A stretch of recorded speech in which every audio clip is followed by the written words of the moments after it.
Mr. Dave, for grounding us in the real economic stakes and possibilities of closing gender gaps. Your commitment continues to shape this platform in meaningful ways. Moving on, our first conversation tonight goes straight to the business case for diversity.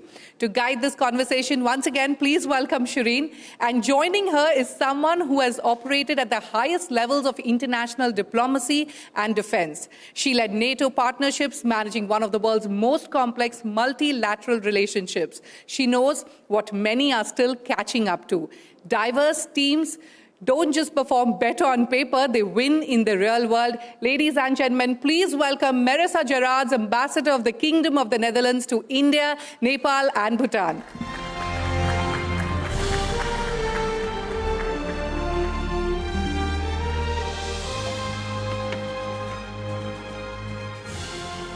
Ambassador, thank you so much for joining us here at Future Female Forward. I had the privilege of being invited to the ambassador's residence where they had put together a wonderful group of women to really exchange ideas and stories, and I thought it would be wonderful to actually bring you on to Future Female Forward to hear exactly that from you. You know, the Netherlands figures, Ambassador, as far as gender parity is concerned, at least in the EU, quite highly. I mean, in the 2024 rankings, you're behind Sweden and Denmark. And I want to understand from you, from your own experience of being a diplomat, of working your way through various roles that you've played, what holds women back and what do you believe women need to do, but more importantly, what do you believe organizations need to do to dismantle the structures that hold women back? Well, thank you very much, and thank you very much for inviting me. It's true, you joined us when we were talking about women on board, and we invited 6 very influential and powerful women like yourself to talk with us and the audience on what the situation is actually in India. And that was such a energizing and interesting meeting that we became friends, I think, straight away. We have. And so let's talk a bit about these kind of issues, because it's something of a global point of attention, let me put it that way, where I think we made huge strides during decades, and I'm a little concerned nowadays on are we going to actually get there to this parity that we're all striving for, or are there pushbacks at this moment in time? But let's maybe talk about that a little bit later to see that trend as well. For us, for the Netherlands, yes, I think we're high in the ranking. I think the Scandinavian countries are still beating us, but it's something that's very important for us. I think Scandinavian countries here and there led the way, like Norway, for example. Already in 2003, they had a quota for board members of companies who were listed for the stock exchange. And at that moment in time, I remember that there was a little bit of this hesitation, like, well, do we need that? I mean, it should be merit-based. And I was absolutely convinced that it is merit-based, that it's very important and good to have this quota, because you have to break this ceiling first and then prove, like many said, you said it yourself, and I think also the CEO of the bank said it, it's not only fair, but it's also selfish, because it's also better to have women on board. Right. So they absolutely convinced me that for a certain moment you need this quota in order to break the ceiling. And that's also what's happening now in the Netherlands. On the supervisory board, we also have a mandatory quota right now, and that's helping a lot. I think we're at 33% right now for the supervisory boards, but still at 17% for the executive boards. So it does help, and they're doing really well. I think you mentioned some figures there on the outcome, actually, of these kind of shared boards that we have nowadays. No, I agree with you, and I think I was in the same camp as you, debating whether we actually needed quotas or not. But the data actually tells us the story. Till we had the market regulator SEBI bring in mandatory quotas, we didn't actually see the needle change. And so I think, at some points in time, you do need more than just a gentle nudge to get people to do what is the right thing. And we're now seeing that materially change. But, Ambassador, in your experience of being part of different roles in your capacity at NATO to here now as the ambassador of Netherlands to India, What have been some of the biggest lessons that you've learned in terms of well-intentioned policies that don't necessarily always work and in fact have the adverse consequences, and the policies that may seem simplistic but are actually most effective? What are those some things that you've seen that have been very, very effective in the workplace, as well as things that you've championed and shepherded in your various roles? Well, I think if I speak for diplomacy, if I speak for my own company, the Ministry of Foreign Affairs, it's absolutely helped that women were teaming up and that they were actually demanding and that they were actually exposing, when you could see each and every time that women were not posted equally as men. And when they were posted to ambassadorships, it was not always at the most important countries, if I can put it that way. So I think women really demanded that, and they also demanded some explanation why not and what was behind.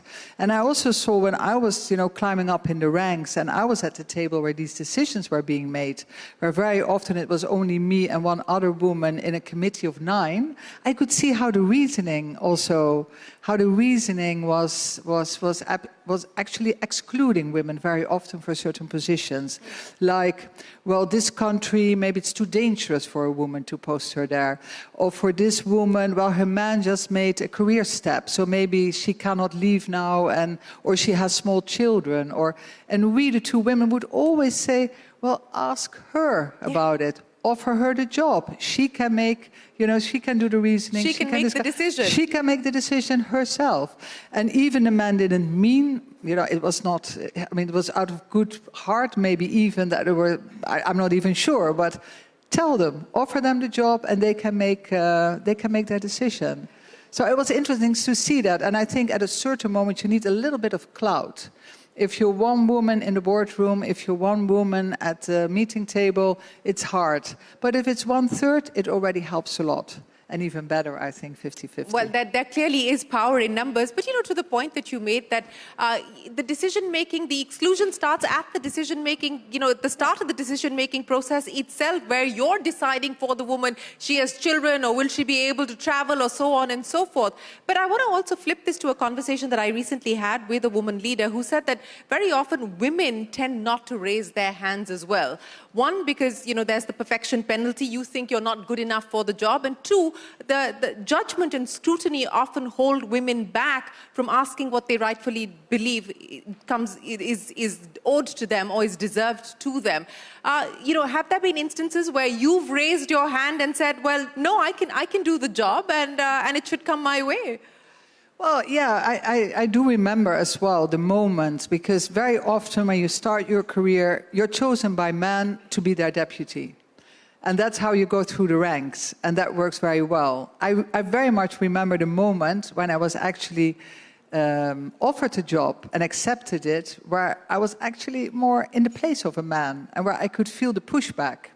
This was being the Deputy Director General for Political Affairs. That was very much seen as that's the part of the security part of the House. And I was the first female Deputy DG in that position, and very much so at NATO. We were only with 5 women at the decision-making table, the North Atlantic Council. And only 5 women? 5 women, 25 men.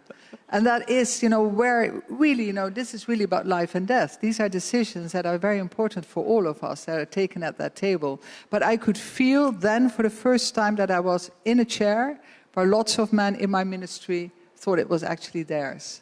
And there I think you need a strong, straight, posture. Remain always kind, but always be firm as well. And I think at that table, I think it was most interesting of all for me to see how diversity can work. And not only diversity of men and women being at one table discussing these kind of interesting and very important issues for us, but also diversity in background. Because I could see that many people at the table were for their whole life they have been working in security issues. And so the lens through which they looked at certain subjects was very kind of narrow. And I could see that I'd lived in Brazil, where I worked as a young diplomat. I served at South Africa as an ambassador, and just haven't seen the world and the West and NATO from different perspectives was already a kind of diversity that was also needed at the table, I think, where you could bring in other perspectives. So I think diversity is not only men and women, but it's also different backgrounds, different upbringing, sometimes different ethnic background, especially in Europe, where we have so many people who come from other places and who are now part of our society, who I share my nationality with as well. To have them also at the table, at the decision-making table, I think it's not only fair, but let me quote the CEO, also we're selfish, it also makes the decisions better, I think, and our society more integrated, more inclusive. You know, speaking of better decisions, do you think if we had, instead of 5 women at the NATO table along with 25 men, if we had a more balanced equation, the world would be in a better place today? Well, I don't know. I don't know if that's true or not, because I don't think that the outcome would be so 100% different. Because I can also see nowadays sometimes when women are at very high positions or are the prime minister or are the president, that not always they make such different decisions. Because I think to get to that position, you need a certain kind of compromising nature as well to actually reach that position. But still, I do think and I do believe to have that diversity, it does make a difference. It does make a difference. I absolutely believe so. I do think that it does make a difference as well. But, you know, I want to talk about something that you alluded to, that we're seeing a pushback. And we're certainly seeing a pushback in the US, for instance, at this point in time. And the worry or the concern is that we're, in fact, going to retreat. We're going to move further away from the global goals of achieving gender parity. I mean, if you go by the World Economic Forum, anyway, it's 100+ years before we get anywhere close to gender parity. And the worry is that we're going to step back even further. What concerns you about that today?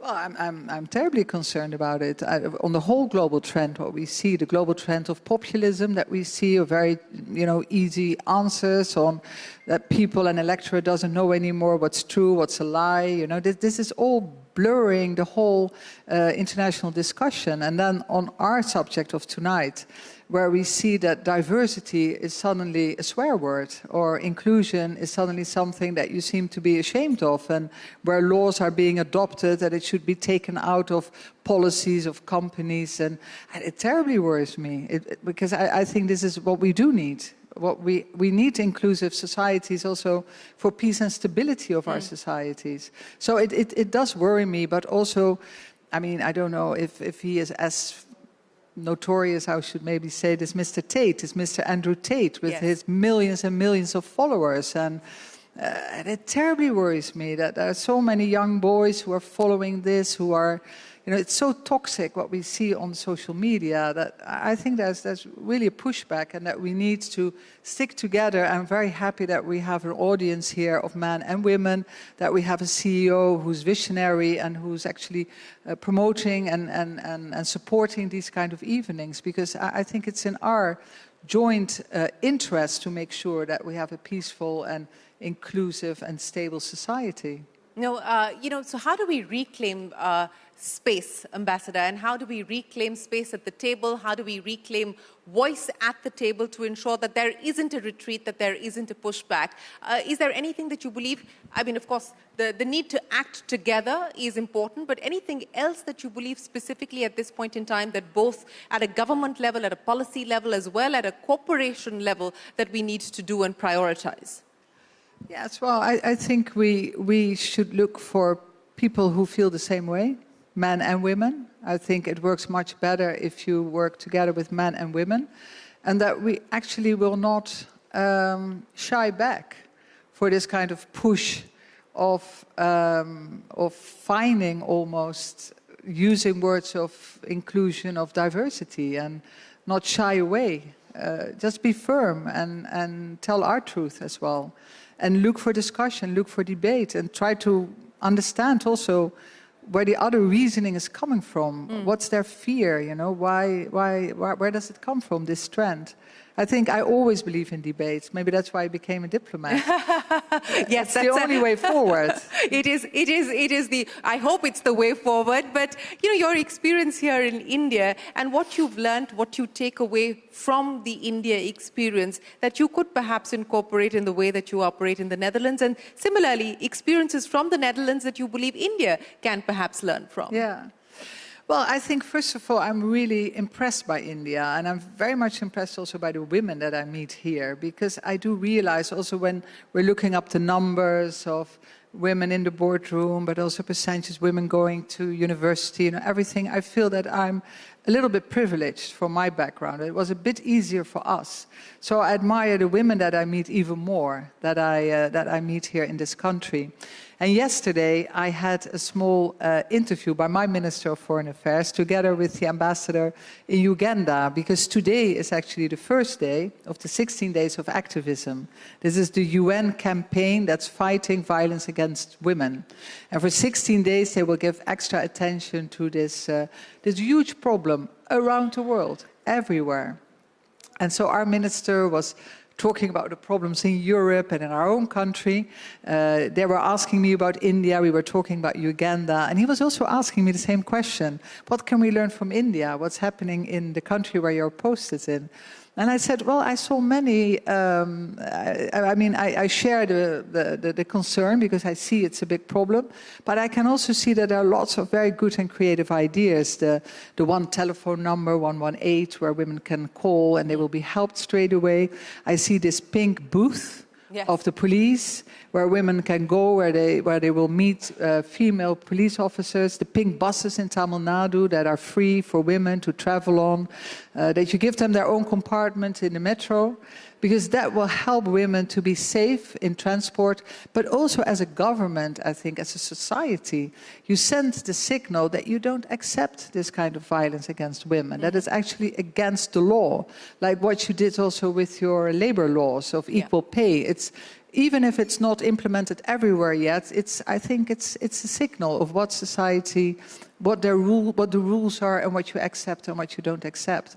So I thought it was very creative, and I also spoke to so many people. Kiran Bedi, your first police officer, who was once invited to our residence, and she had this great story, and also her campaign on good boys, where she said we should invest in our boys, to teach our boys as well what's acceptable. Yeah.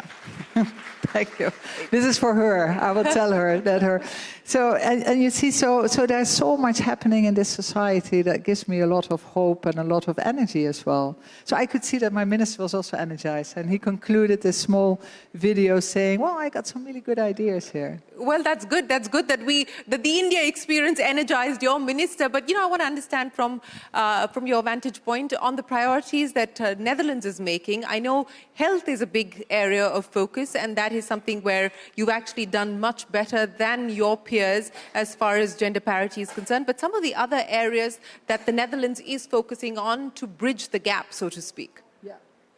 Yes, I think in many of these different items where you rate how gender parity is coming along. I think health is one where we're really doing very well. But actually on economic participation, not so good, and which is kind of interesting. And the fact is that many women work in the Netherlands, but most of them work part-time, like 2 or 3 days. And it's partly because I think our childcare is not so well organized at this moment. It's very, very expensive. But also, I don't know, it's something very interesting. I saw that we even dropped quite some places. Because 15 places. Yeah, how about that? Yes. I was also shocked by it, so thank you for making me Google a little bit and finding out. I was also shocked by it. And because I think if you want to be really at the table, you should work full-time. And of course, full-time doesn't mean 80 hours a week. I think sometimes we're too harsh on ourselves. You just mentioned it, that we're such perfectionists, that we always doubt ourselves, that, come on, go for it, get your priorities right. Also spy a little bit on how women do or how men do it. I thought it was very interesting to be at meeting tables and very often realizing that I did read all the documents for the meeting, and I knew because they were saying things that didn't make sense. But not in the document at all. Not in the document at all. But instead of being totally upset with my male colleagues, I thought maybe I should copy a little bit of their strategy and sometimes just do it a bit more flimsy and be at the meeting table. But have you done that? I've done it. Now and again, I've done it because sometimes you have to balance things in your life, and instead of shying back and think I cannot do it because I want to do it always 100%, it's better to copy a little bit, but of course have your priorities right. Yeah, have your priorities right.